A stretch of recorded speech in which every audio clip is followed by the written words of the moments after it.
السلام علیکم ورحمۃ اللہ وبرکاتہ۔ إن الحمد لله نحمده ونستعينه ونستغفره ونعوذ بالله من شرور أنفسنا ومن سيئات أعمالنا، من يهده الله فلا مضل له ومن يضلله فلا هادي له، أشهد أن لا إله إلا الله وحده لا شريك له، وأشهد أن محمدا عبده ورسوله، أما بعد فإن أحسن الحديث كتاب الله،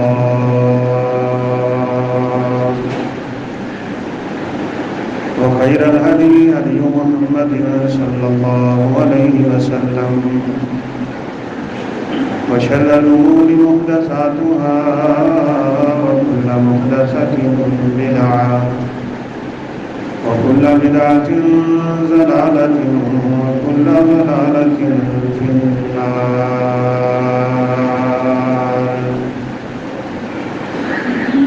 يا أيها الذين آمنوا اتقوا الله حق تقاته ولا تموتن إلا وأنتم مسلمون.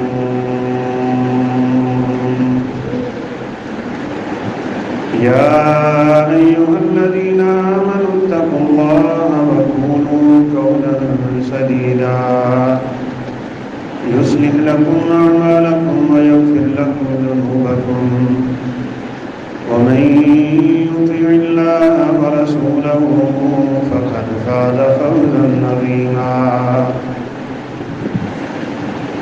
أعوذ بالله من الشيطان الرجيم. بسم الله الرحمن الرحيم.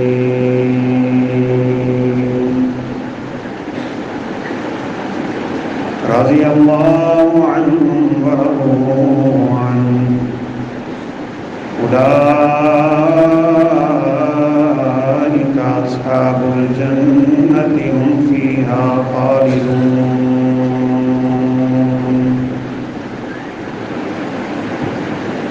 وقال النبي صلى الله عليه وسلم: لو كان بعدي نبي لكان عمر، أو كما قال عليه الصلاة والسلام: رب اشرح لي صدري ويسر لي أمري واحلل عقدة من لساني يفقهوا قولي. رب زدني علما سبحانك لا علم لنا إلا ما علمتنا إنك أنت العليم الحكيم.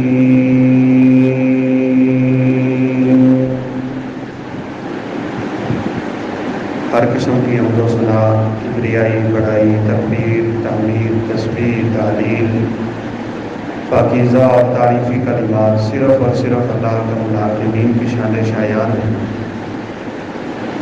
لاکھوں کروڑوں عقیدت درود و سلام تاجدار انبیاء، فخر الانبیاء و خاتم الانبیاء والرسل جناب محمد رسول اللہ صلی اللہ علیہ وسلم کی ذات گرامی پہ. محرم الحرام کی آج 1 تاریخ ہے اور ہم ایک نئے اسلامی سال میں داخل ہو گئے ہیں. یہ ہجری تاریخ، ہجری کیلنڈر، ہجری تقویم، یہ سیدنا عمر فاروق رضی اللہ تعالی عنہ کے زمانے میں اس کا آغاز ہوا ہے. عقل مند انسان وہ ہوتا ہے جو اپنے گزرے ہوئے لمحات کو دیکھے کہ میں نے اپنی زندگی کی جتنی بہاریں دیکھ لی ان میں نے کیا کھویا ہے اور کیا پایا ہے. یقیناً ہماری سابقہ زندگی کمی اور کوتاہیوں سے بھری ہوئی ہے. جس طرح شام کا ڈھلتا ہوا سورج ہمیں پیغام دے جاتا ہے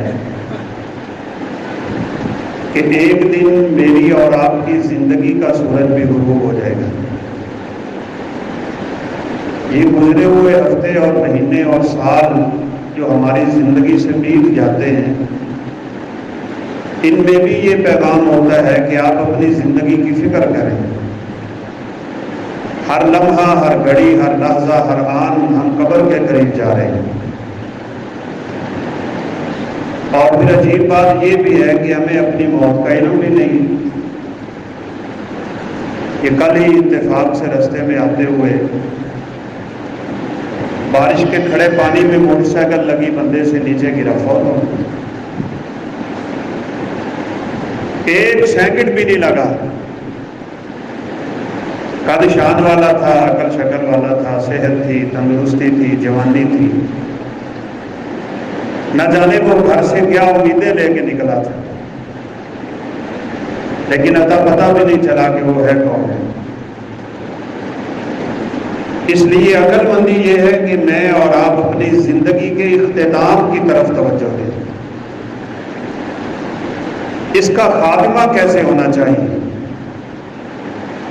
تو یہ سال کا گزر جانا حقیقت میں ایک لمحہ فکریہ بھی ہوتا ہے کہ میرا سال گزرا کیسے۔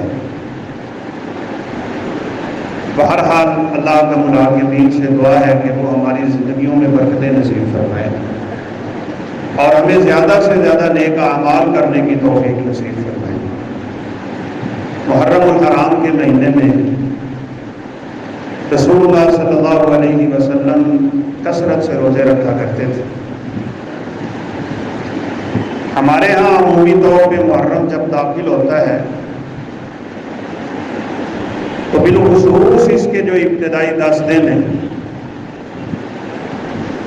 وہ بڑے ہی عجیب انداز میں امت گزارتی ہے۔ کوئی نعوذ باللہ من ذالک اپنی چارپائیاں الٹی کر لیتے ہیں، کئی لوگ جوتا پہننا چھوڑ دیتے ہیں، کوئی جو ہے وہ کالے لباس کا استعمال شروع کر دیتے ہیں، اور بعض تو ایسے اللہ کی رحمت سے دھتکارے ہوئے ہیں کہ وہ ان 10 دنوں میں اپنے آپ کو زنجیروں میں جکڑ دیتے ہیں۔ یہ گلے میں توق اور زنجیریں لوہے کی پہن لینا، یہ تو غالباً جہنمیوں کی علامت ہے۔ اور پھر میرے رب کا فیصلہ بہت خوبصورت ہے کہ 10 محرم الحرام کو پوری دنیا کے گستاخانے صحابہ اپنے آپ کو پیٹتے ہیں۔ یہ رب کا فیصلہ بڑا زبردست ہے۔ اگر دنیا میں یہ نظام نہیں رہا کہ صدیقہ کائنات کے دوپٹے کی عزت کو پامال کرنے والوں کو سزا ملے، تو اللہ نے خود ہی بندوبست کر دیا، اپنے آپ کو چھریاں مار دی۔ بعض مورخین کے قول کے مطابق اتفاق سے آج کا دن یعنی محرم الحرام کی یکم سیدنا عمر فاروق کی شہادت کا دن، اگرچہ تواریخ میں اختلاف بھی ہے، بعض نے 25 ذوالحجہ 26 بھی لکھی۔ کیسی بدبختی ہے، کیسی منحوسیت ہے، اور اللہ کے غضب اور ناراضگی کو کیسی دعوت دینے والی بات ہے کہ سیدنا امیر المومنین عمر فاروق رضی اللہ تعالیٰ عنہ کے قاتل کا دربار بنا اور دربار کے اوپر یہ کلمات لکھے ہوئے ہیں، نعوذ باللہ، امیر المومنین فیروز الدین اللؤلؤ المجوسی۔ آپ نے یہ بات کئی دفعہ سن رکھی ہے۔ حقیقت میں ایسے موقع یوں بھی ہوتے ہیں کہ ہم ان خاص مواقع پہ جو خاص حادثات ہوتے ہیں تاریخ کے، ان سے سبق بھی سیکھیں۔ عمر فاروق رضی اللہ تعالیٰ عنہ کی زندگی سے سبق سیکھیں، اور ان کی زندگی بالخصوص عام لوگوں کے لیے بھی، عوام کے لیے بھی، خواص کے لیے بھی، حکمرانوں کے لیے بھی، رعایا کے لیے بھی غریب امیر سب کے لیے زبردست نسخہ اور حسنہ ہے۔ آپ رضی اللہ تعالیٰ عنہ دعا کیا کرتے تھے، اللہم ارزقنی شہادۃ فی سبیلک فی بلد نبیک، یا اللہ مجھے شہادت دے دے اور دے بھی اپنے نبی کے شہر۔ آپ بھی دعا کیا کریں کہ یا اللہ ہمیں مدینے کی موت نصیب فرما۔ آپ صلی اللہ علیہ وسلم نے فرمایا ہے، تم میں سے جو مدینہ میں مرنے کی طاقت رکھتا ہو اسے چاہیے مدینہ میں فوت ہو جائے، میں قیامت کے دن سفارش کر دوں۔ لوگ کہا کرتے تھے عمر شہادتیں میدان جہاد میں ہوتی ہیں، اب اللہ کے نبی کا شہر تو امن کا گہوارہ ہے، یہ تو طیبہ اور طابہ ہے، اس کو تو اللہ نے ایمان سے تشبیہ دے دی ہے کہ یہ ایمان ہے، پورا شہر ایمان ہے۔ اب یہاں پہ جنگ و جدال اور قتال نہیں ہے کافروں کے ساتھ، تو آپ شہید کیسے ہوں گے مدینہ میں؟ چونکہ صحابہ کرام رضوان اللہ علیہم اجمعین کی زندگیوں میں سب سے بڑا سبب یہ ہے کہ انہیں اللہ کے نبی کی بات پہ اتنا یقین تھا کہ جتنا اپنی بات پہ بھی نہیں ہوتا۔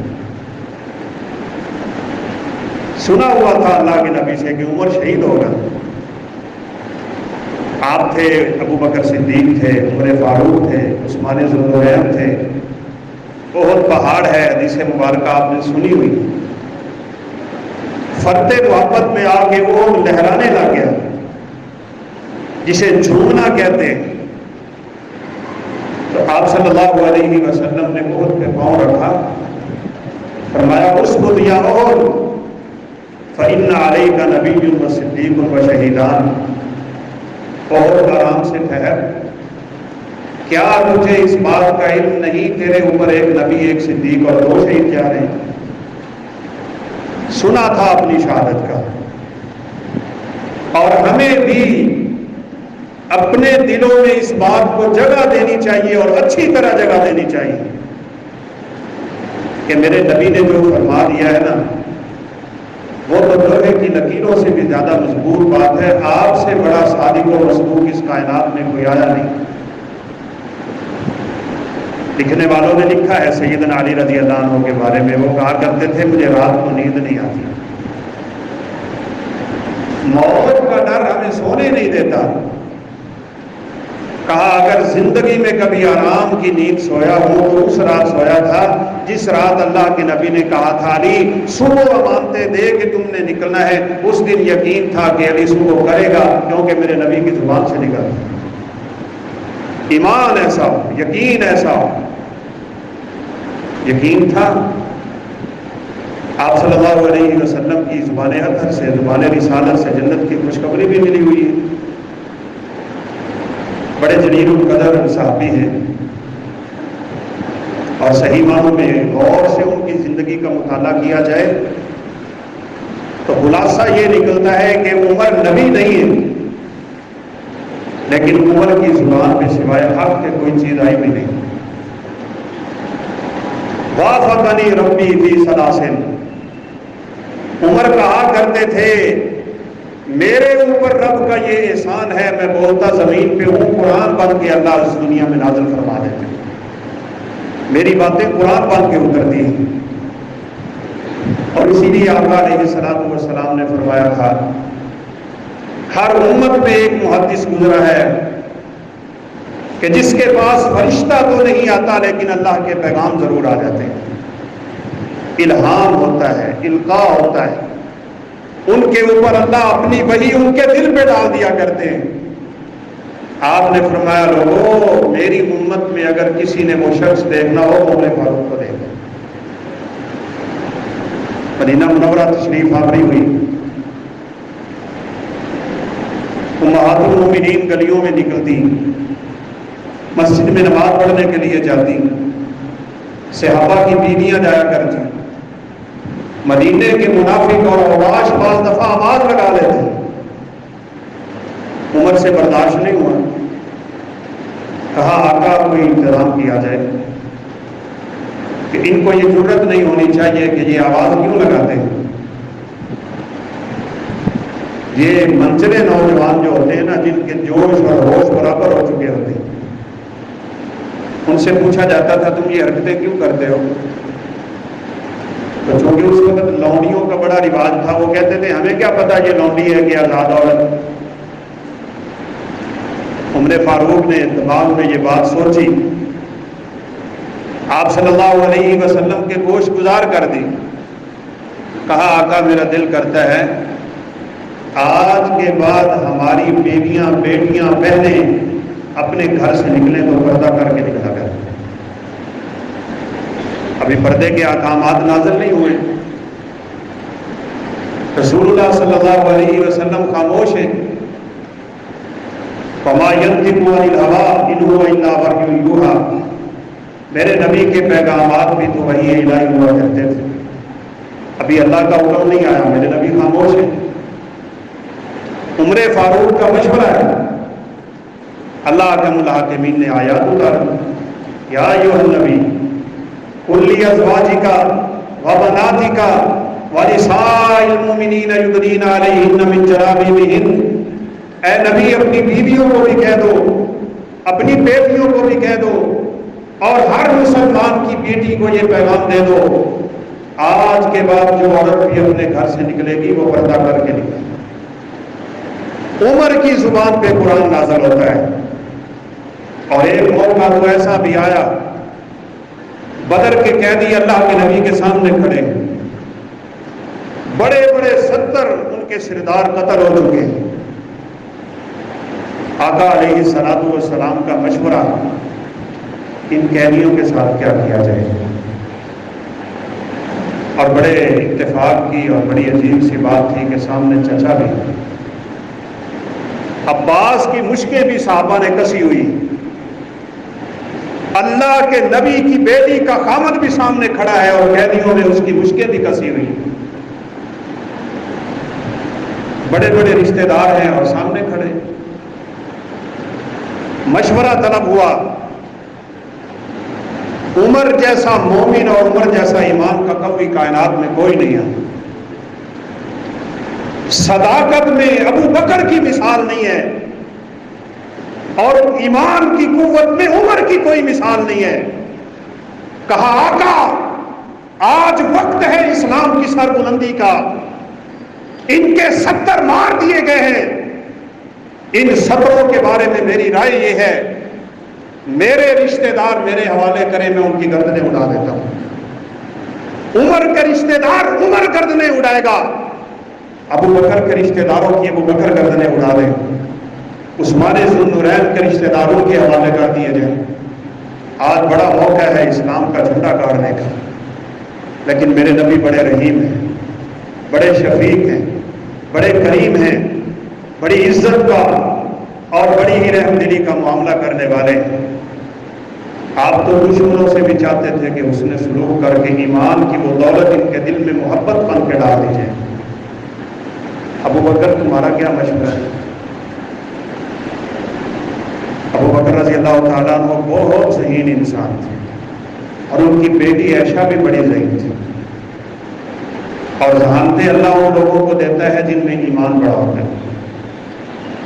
آپ صلی اللہ علیہ وسلم کی جب آخری حالت ہے، صدیقہ کائنات نے اپنے شوہر کو اپنے سینے سے لگایا ہوا ہے، آپ صلی اللہ علیہ وسلم اس دنیا سے رخصت ہونے لگے، ادھر سے سیدہ عائشہ کا بھائی داخل ہوا، منہ میں مسواک ہے، اللہ کے نبی کی نظریں مسواک پہ لگیں تو عائشہ سمجھ گئی کہ میرے نبی مسواک کرنا چاہتے ہیں۔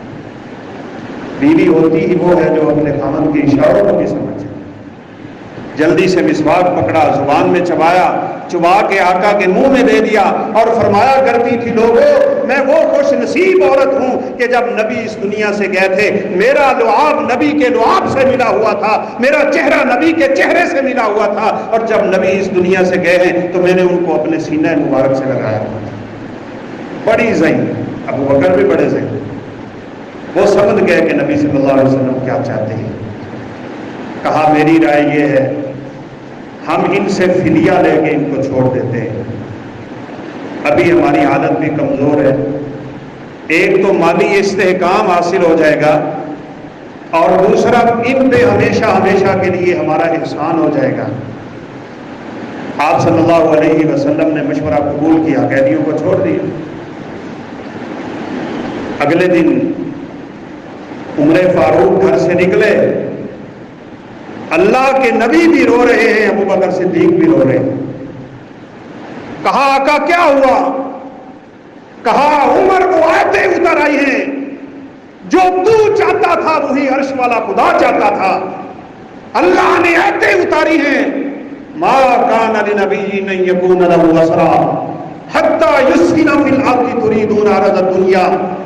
تم دنیا کا مال لے کے قیدیوں کو چھوڑتے ہو، کسی نبی کے لائق نہیں کہ وہ اس طرح کا کام کرے۔ اور آگے فرمایا الفاظ بڑے سخت ہیں جن سے آنکھوں میں آنسو آ گئے ہیں، لولا کتاب من اللہ سبق لمسکم فیما اخذتم عذاب عظیم۔ اگر یہ اللہ نے اپنی تقدیر کی کتاب میں لکھا نہ ہوتا تو آج عذاب آ سکتا تھا۔ عمر کی بات نہیں مانی آپ نے، عمر کا مشورہ نہیں مانا کہ جس کی زبان پہ اللہ کا قرآن نازل ہوتا ہے۔ عمر فاروق رضی اللہ تعالیٰ عنہ انتہائی جلیل القدر انسان ہے۔ آج ان لوگوں کی کتنی بدبختی ہے جو عمر کو گالی دیتے ہیں۔ آپ صلی اللہ علیہ وسلم فجر کی نماز کے بعد بیٹھا کرتے تھے اور اپنے صحابہ سے خواب سنا کرتے تھے، خوابوں کی تعبیر فرماتے، اور پھر کبھی کوئی نہ بیان کرتا تو آپ اپنے خواب بیان فرماتے۔ آپ صلی اللہ علیہ وسلم نے فرمایا لوگوں میں نے دیکھا لوگوں نے قمیضیں پہنی ہوئی ہیں، کسی کی قمیض اس کی چھاتی تک جاتی ہے، کسی کی قمیض اس کی ناف تک جاتی ہے، اور کسی کی قمیض اس کے گھٹنے تک جاتی ہے، لیکن میں نے دیکھا تو عمر کی قمیض تو اس کے پاؤں سے بھی نیچے جا رہی تھی۔ صحابہ کرام رضوان اللہ علیہم اجمعین نے پوچھا اللہ کے نبی اس کی تعبیر کیا ہے؟ آپ نے فرمایا جتنی میں نے جس پہ قمیض دیکھی ہے اللہ نے اتنا ہی اس کو دین عطا کیا ہوا ہے۔ عمر پورے کا پورا دین میں ڈوبا ہوا انسان ہے، ایک ایک بال عمر کا اس کے ایمان کی گواہی دے رہا ہے، اور عمر فاروق جیسا جلیل القدر آئے گا بھی کہاں سے؟ فرمایا لوگوں میں نے خواب میں یہ بھی دیکھا مجھے دودھ کا پیالہ دیا گیا ہے اور میں نے اپنا بچا ہوا دودھ کسی کے ہاتھ پہ رکھا تو وہ عمر فاروق ہے رضی اللہ تعالیٰ۔ صحابہ پوچھتے ہیں اللہ کے نبی اس کی کیا تعبیر؟ آپ صلی اللہ علیہ وسلم نے فرمایا علم، اس کی تعبیر علم ہے، اگر میرے بعد اس کائنات کا سب سے زیادہ علم کسی کے پاس ہے تو عمر فاروق رضی اللہ تعالیٰ۔ بچی ہوئی حکمتیں اور بچے ہوئے سنتیں عمر فاروق سے سیکھ لینا، اور ہم سب کے لیے یہ پیغام ہے۔ عمر فاروق کی زندگی میں میرے لیے اور آپ کے لیے بڑے پیغام، دین کی تڑپ اپنے اندر پیدا کرو، دین کی تعلیم سیکھنے کا بندوبست کرو۔ عمر فاروق نے اپنے ایک انصاری بھائی کے ساتھ مل کے دونوں نے یہ پختہ عزم اور معاہدہ کیا ہوا تھا۔ عمر کہتے تھے ایک دن میں بازار میں جاؤں گا، تو نے اللہ کے نبی کی خدمت میں رہنا ہے، جو کچھ اللہ کے نبی بیان کریں گے مجھے شام کو ساری حدیثیں سنانی ہیں، میں اللہ کے نبی کی حدیثوں کو یاد کیا کروں، اس علم کو محفوظ کیا کریں گے۔ اگلے دن میں بیٹھوں گا، تم کام پہ چلے جانا، جو کچھ دنیاوی منافع ہوگا ہم وہ بھی تقسیم کریں گے، جو اخروی منافع ہوں گے، جو اللہ کے نبی سے علم تجھے حاصل ہوگا وہ مجھے سکھا دینا، جو مجھے حاصل ہوگا میں تجھے سکھا دوں گا، ہمیں اللہ دنیا بھی دے دے گا، اللہ ہمیں آخرت بھی دے دے گا۔ آج ہم تو بڑے آرام سے کہہ دیتے ہیں جی ٹائم نہیں ملتا۔ عمر فاروق بھی جا رہے ہیں بازار میں کام کرنے کے لیے، ان کے بھائی بھی جا رہے ہیں کام کرنے کے لیے، لیکن اس کے باوجود وہ وقت نکال رہے ہیں کہ اللہ کے نبی کی حدیثوں کا علم ہم نے حاصل کیسے کرنا ہے۔ کسی نے عدل کا سبق دیکھنا ہو عمر فاروق سے دیکھ لے، کسی نے بہادری کا درس دینا ہو اور لینا ہو تو عمر فاروق کی زندگی سے لے لے، کسی نے ایمان کی قوت اور حرارت محسوس کرنی ہو تو عمر کی زندگی کا مطالعہ کر لے۔ آپ صلی اللہ علیہ وسلم نے فرمایا تھا عمر تیرے ایمان کی یہ ہیبت ہے کہ جس گلی میں تو آ رہا ہوتا ہے شیطان کو اس گلی میں جانے کی ضرورت نہیں ہوتی، شیطان رستہ چھوڑ دیتا ہے۔ ایک سعودی عرب کے عالم دین نے بڑی خوبصورت بات لکھی کہ بعض وقت ایسے ہیں جو کہتے ہیں ہم مسجد نبوی میں جائیں تو عمر فاروق والے دروازے سے داخل نہیں ہوتے ہیں۔ اللہ ہم سب کو حرمین شریفین کی زیارت نصیب فرمائے۔ آپ جائیں تو دیکھیں گے وہاں دروازوں کے نام ہیں باب ابوبکر، باب عمر، باب عثمان، باب علی، باب فلاں، باب فلاں۔ وہ بڑے دعوے سے کہتے ہیں کہ ہم کبھی بھی اس دروازے سے داخل نہیں ہوئے کہ جس دروازے کے اوپر عمر کا نام لکھا ہوا ہو۔ نعوذ باللہ، عمر سے چڑھ اتنی ہے کہ جس کے بارے میں میرے نبی نے کہا تھا اگر میرے بعد اس دنیا میں کوئی نبی ہوتا تو اللہ یہ نبوت کا تاج عمر فاروق رضی اللہ عنہ کے سر پہ رکھتے ہیں۔ تو لکھنے والے نے لکھا ہے کہ یہ قسمت کی بات ہے، جب عمر زندہ تھا تو عمر کے رستے میں شیطان نہیں آتا تھا۔ آج عمر دنیا پہ چلا گیا ہے دنیا سے تو عمر کے دروازے سے بھی شیطانوں کو گزرنے کی اللہ تعالیٰ جرأت اور توفیق ہی نہیں دیتے۔ ان کی زندگیوں سے سبق سیکھے بھائی۔ سیدنا عمر فاروق رضی اللہ تعالیٰ عنہ 22 لاکھ مربع میل سے زیادہ اسلامی سلطنت کو دنیا میں پھیلانے والے ہیں۔ کہ آج ہمارے پاس جو اللہ کا دین پہنچا ہوا ہے نا، یہ حقیقت میں انہی کے مرہون منت ہے۔ یہ ایران تک کی فتوحات اور مصر تک اور شام اور اندلس اور جتنے علاقے مسلمانوں کے اس وقت زیر سایہ رہے، عمر فاروق رضی اللہ تعالیٰ عنہ کے زمانے میں ان کی فتوحات ہوئی ہیں۔ اس کے باوجود سادگی کیسی، اس کے باوجود عدل کیسا۔ اور ایک بات میری یاد رکھیے، ہم دوسروں کو عدل کا سبق دیتے ہیں، ہم دوسروں کو انصاف کی بات کرتے ہیں، ہم دوسروں سے حقوق کی بات کرتے ہیں، لیکن جب اپنی باری آتی ہے تو بھول جاتے ہیں۔ لیکن عمر کی زندگی کا مطالعہ کرو گے تو نظر آئے گا، عمر محاسبے کے لیے اپنے آپ کو سب سے پہلے رکھا کرتے تھے اور یہ ثابت کیا کرتے تھے، لوگوں میں بھی تمہارے جیسا انسان ہوں، اگر مجھ سے کوئی غلطی ہو کھڑے ہو کے میری اصلاح کر دیا کرو، میں اپنے موقف سے فوراً رجوع کرنے کے لیے تیار۔ ایک وقت ایسا دیکھا لوگوں نے، خلیفہ وقت ہے اور وہ اکٹھا کر لیا اور اکٹھا کر کے فرمانے لگے کہ مجھے اس بات کا علم ہوا ہے کہ تم نے بڑے بڑے حق مہر کا مطالبہ شروع کر دیا ہے، حق مہر میں تم نے بڑی قیمتوں کے مطالبے شروع کیے ہیں۔ آج میری رائے یہ ہے اور میرا خیال یہ ہے کہ میں ایک حق مہر مقرر کرنے لگا ہوں، کوئی عورت اس سے زیادہ حق مہر کا مطالبہ نہ کرے۔ ہاتھ میں وقت ہے، امیر المومنین ہیں اور اللہ کا الحاکمین نے ان کو ہر لحاظ سے قوت بھی نصیب فرمائی ہوئی ہے، فیصلہ بھی حکومت کا ہے اور ہاتھ میں وقت کا ہے۔ ایک سامنے کالی عورت کھڑی ہوتی ہے اور کہتی ہے عمر، اللہ نے ہمارا حق مہر مقرر نہیں کیا، رسول کائنات نے مقرر نہ کیا، 2 سال کا دور خلافت ابو بکر گزار گئے، ابو بکر نے ہمارا حق مہر مقرر نہیں کیا، تو کون ہوتا ہے ہمارا حق مہر مقرر کرنے والا؟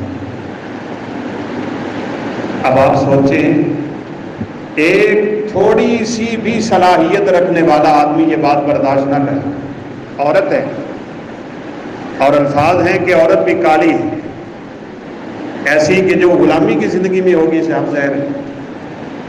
عمر فاروق رضی اللہ تعالیٰ عنہ نے اس عورت کی بات سنی۔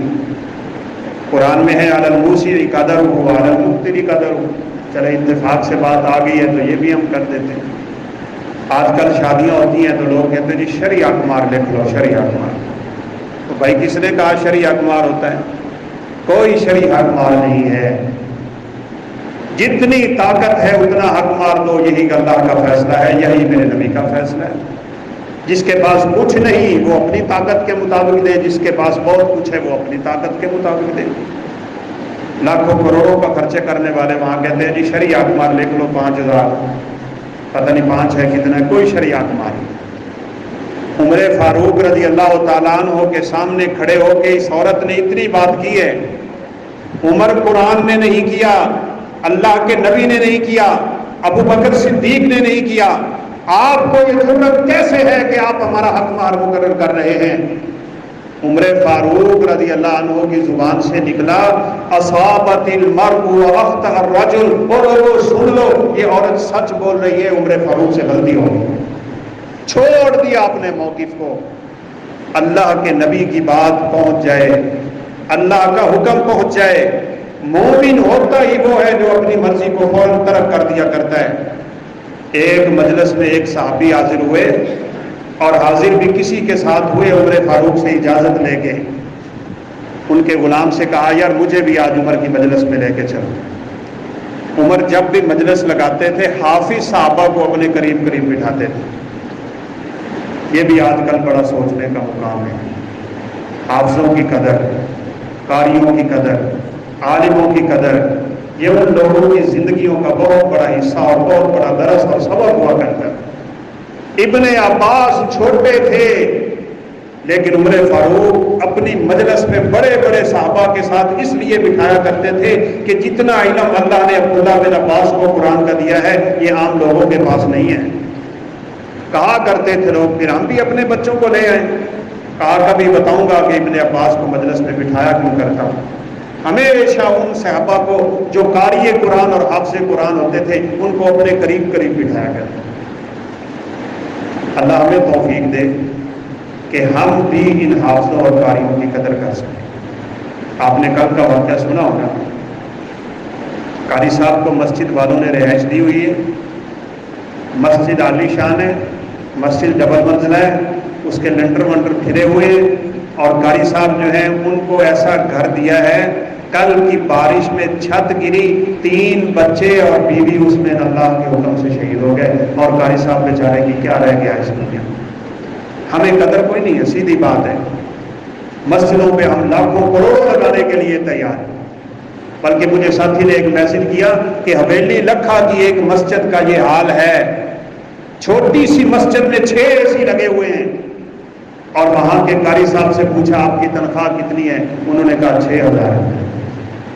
کیا جواب دیں گے ہم قیامت کے دن اپنے رب کو؟ آج مستری پہلے آپ سے طے کر لیتا ہے کہ نہیں؟ ٹھیکیدار پہلے طے کرتا ہے کہ نہیں؟ مزدور پہلے طے کرتا ہے کہ نہیں؟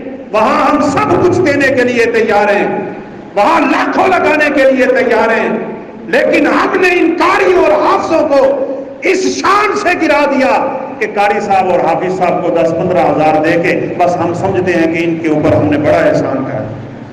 قیامت کے دن بھائیو اس کا بھی حساب دینا پڑے۔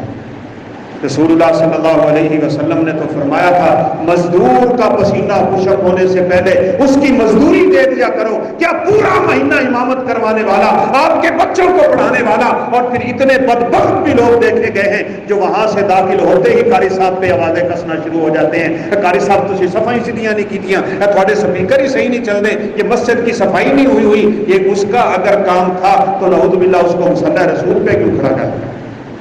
رسول اللہ صلی اللہ علیہ وسلم نے تو پیغام نہیں دیا تھا من اجلال اللہ سبحانہ وتعالی اکرام شیبۃ المسلم وحامل القرآن۔ اگر اللہ احکم الحاکمین کی عزت اپنے دل میں کرنا چاہتے ہو تو حفظ قرآن کی قدر کیا کرے، داڑھی جس کی سفید ہو جائے اس کا حیا کیا کرے۔ میں آپ سب کو پیغام دوں گا، اپنی اپنی مسجد کے قاری صاحب کے حالات زندگی پہ نظر رکھو۔ یقین مانیں چونکہ ہمارا شعبہ ہے، میں اس لیے نہیں بات کر رہا کہ اپنی کوئی ذاتی اس میں مشورہ دینا چاہتا ہوں۔ اللہ کی قسم اتنے کمزور حالات ہیں ان لوگوں کے جنہوں نے اپنے آپ کو اللہ کے دین کے لیے وقف کیا ہوا ہے کہ بعض دفعہ ان کے گھر میں ایک وقت کھانا پکتا ہے، دوسرے وقت پکتا ہی نہیں۔ میں آپ سے بات کروں نا آپ نے یقین ہی نہیں کرنا۔ میں ایک علاقے میں بڑے دور دراز علاقے میں گیا ہوں، علاقے کا نام بھی نہیں لیتا، وہاں پہ ایک ایسے حافظ صاحب سے ملاقات ہوئی ہے جو 25 سال سے ایک ہی جگہ پہ یہ دین کی خدمت کر رہے تھے اور ان کی تنخواہ صرف 2500 روپے ہے۔ ہم نے تو غلاموں سے بھی ان کو نعوذ باللہ نیچے گرا دیا، لیکن ان کی زندگیوں کا مطالعہ کرو گے تو آپ کو یقین ہو جائے گا کہ اللہ نے حافظوں کو کتنی قدر دی ہوئی۔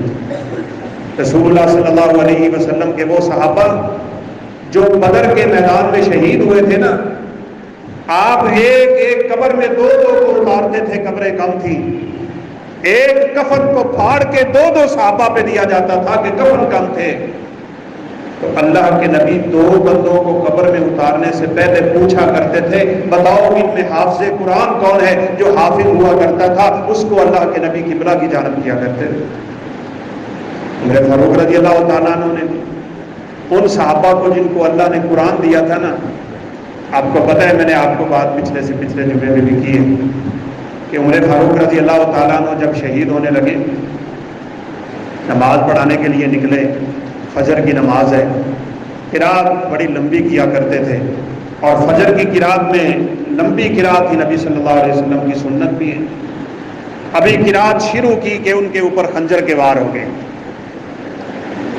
کہنے لگے لگتا ہے مجھے کسی کتے نے کاٹ لیا ہے یا میرے اوپر حملہ ہو گیا ہے۔ عبد الرحمن بن عوف کا ہاتھ پکڑ کے اپنے مسلح پہ کر دیا، پچھلے لوگوں کو خبر ہی نہیں کہ کیا ہوا، فجر کا وقت اور مسجد میں اندھیرا، اللہ نے ان کی دعا کو قبول کرنا تھا، اللہم ارزقنی شہادتا فی سبیلک فی بلد نبیک، اللہ مجھے اپنے نبی کے شہر میں شہادت سے سرفراز کر دے۔ اور پھر اللہ نے صرف ان کو مدینہ شہر میں نہیں بلکہ شہادت عطا فرمائی، تو گویا کہ سبب یہ تھا کہ فجر کی نماز ہے، مسجد نبوی ہے، مصلی رسول ہے، اللہ اپنے بندوں کی یوں سنتا ہے کہ اللہ نے شہادت عطا فرمائی ہے تو مدینہ رسول میں عطا فرمائی۔